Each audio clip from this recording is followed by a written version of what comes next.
Hey there, thanks for joining me for another Wednesday evening video. My name is Julie Hirschberg, the owner of Reactive Physical Therapy and Wellness in the Los Angeles area. And I am a that means I dive into a lot of neuro things. And this month, as part of our fellowship program, we do mini courses that do a little bit of a deep dive into different things related to movement disorders. And this month is functional movement disorders. So if you're part of our Brain Bites groups, you will already be coming to our mini course this Thursday. They're free as part of Brain Bites. And we have other people that are joining us for an advanced movement disorders certificate program. They're joining us for this course. And then all month in Brain Bites, we're talking about functional movement disorders. It is my most favorite topic, 100%. This is a disorder that is not well understood. It, in fact, is probably misunderstood quite a bit, but in the healthcare field, many people are told they're crazy, this is in their head, they're making it up, they're faking it, and there's just a lot of medical trauma related to functional movement disorders, which is why I get super passionate about it, because it's not necessary. There's so much literature now that helps us understand what it is.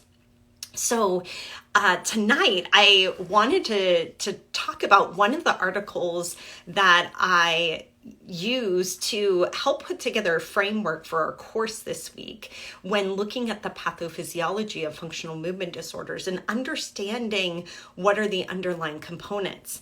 And this paper was so interesting to me, along with like hundreds of other papers, by the way, that I just had to share it with you all. So the paper, by the way, what is it actually called? It's called Dissociated Motor Learning and De-adaptation in Patients with Functional Gait Disorders. So these are in people with a functional neurologic disorder that is affecting their gait. This is definitely what we see a lot at Reactive. So this is by a great group. Denise Lin is the main author out of the UK, also some authors from Chile. So great international group, and came out in the journal Brain in 2020. So what I found so interesting about this is first this idea of the broken escalator phenomena. So have you heard of this before? I hadn't really heard the term, but I've experienced it. So this would be, and then maybe you've experienced this too, is if you go like you're in the mall or whatever, and you're going to step on the escalator, but it's broken. What happens with your body, right? You're expecting it to move and it doesn't, and you actually kind of go, whoa, so you have some trunk sway, your step looks a little funny, and it is not what you were expecting. But then you accommodate to it and you can go up the broken escalator if you want, right? So that's the idea of the broken escalator phenomenon.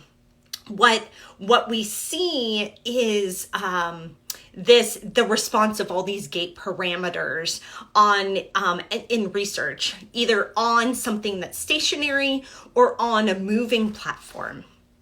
And so very brilliantly, these people did this, used the broken escalator phenomenon to test out some hypotheses about motor control and motor learning in people with functional gait disorders. So here's what they did. I think this is so simple and so interesting. They took a group of healthy controls, I think it was 17 and 14 people with functional gait disorders. So again, this isn't a huge study. And the first thing they did is they had them just step on to a stationary sled. So this is not your moving escalator. This is standing still. So they did that 5 times. Then they had people step onto a moving sled, and people knew that it was moving, by the way. They did that 5 times. And then they went back and stepped on the stationary sled. So So simple, right? I love these really simple things. So what we would expect, what most people would do, would step at their normal speed on the stable surface. They would change, they'd have some trunk sway, they'd actually pick up their step speed on the moving surface, and then they would go back and they would adapt back to the stable surface again. That's what we expect.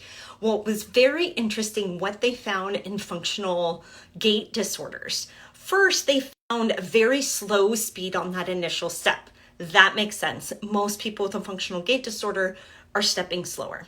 That was expected.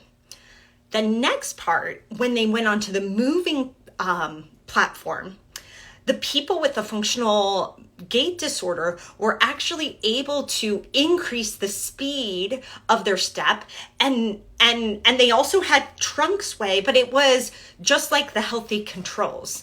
So what that shows is that the person can actually adapt and elicit some of those automatic movement capabilities on the moving sled, like the escalator. So that's great. But what was so interesting was the after effect. So when they went back to step on to the stable sled, they still had an exaggerated trunk sway. They still had a fast step. So they did not de-adapt to the setting. So they were able to adapt to the moving sled, but then going back, they did not de-adapt. So they characterize this as a dysfunction in de-adaptation. So I found this really, really interesting, and I'm getting a hello from Brian. Hey, Brian. So what does this mean? Right? So it seems like this would indicate that the person with a functional gait disorder would have a tendency to perpetuate a learned motor program. So when they learn to respond to the moving sled, then they perpetuated that response. So there's actually a learned behavior there. Or and this is what I think, because this is what I see, that maybe there's some difficulty switching between motor programs. So going from the stationary to the moving, and then the moving back to the stationary and not adapting. And Chelsea Richardson and I, who are putting together our mini course for tomorrow, we've been talking about this a lot, about how somebody will be able to get their movement down in a particular setting or context or environment, and then boom, not be able to switch environment or context with it. This is something that we also see in Parkinson's, for example, this context dependency or difficulty shifting between sets. So I find that really fascinating. And then it's something that we know that we can train. So that's so interesting to me. And the authors actually talked about some of these implications then for training, which is awesome, because I'm going right into treatment with this, like, let's get on the treadmill. And they even recommended using the treadmill to drive some of that automatic movement. We've seen it a lot. Katie Brockert, who's at our West LA office, and I have been working together with our OT and our neuropsychologist with somebody and doing a lot on the treadmill. And it's been awesome with normalizing some of those automatic patterns of movement. So the authors advocate for that, using this, the learning effect that can take place, because basically a treadmill is inducing a slip, right? But then I would take it a step further and say, well, we also need to train on and off the treadmill and between different surfaces and circumstances. And we might need to train it a little bit more, because we might have this like locomotor after effect occurring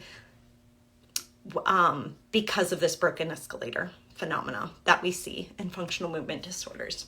Now, there's one other thing, and I'm going to quote the authors here because I found this is so, so important. This is like part of my functional movement disorder soapbox, right? So one of the things that the authors take note of, they say, and so I'm quoting, a frequently discussed aspect of functional disorders is that of faking it. You're faking it. It's in your head, right? That wasn't their words. Sorry, I added that back to the quote. The normality of adapted learning and functional gait disorders combined with the enhanced late locomotor after effect that they see would be difficult to feign correctly. I love that. This is not faking it. So to be difficult to feign correctly. And the fact that only certain aspects of the paradigm were different from controls does suggest a selective movement problem in a functional gait disorder. Hello, yet another example that shows that a functional gait disorder, as unusual as it might look, is not somebody trying to do it, not somebody faking a weird gait abnormality. This is a real disorder of voluntary control of movement. This article gets at this potential motor learning deficit that could be a part of a functional gait disorder. And it points to how we can help treat it. And I would argue again and again and again, one of the first things that we can do to help treat it is to believe it. It is not faking. This is another piece of evidence that shows like you couldn't possibly fake this. Is it tricky to understand? Yeah. Does it not fit in our typical box or paradigm of movement? Yes. But is it a difficulty in underlying motor control? Absolutely. Do we as PTs and OTs know what to do? Yes.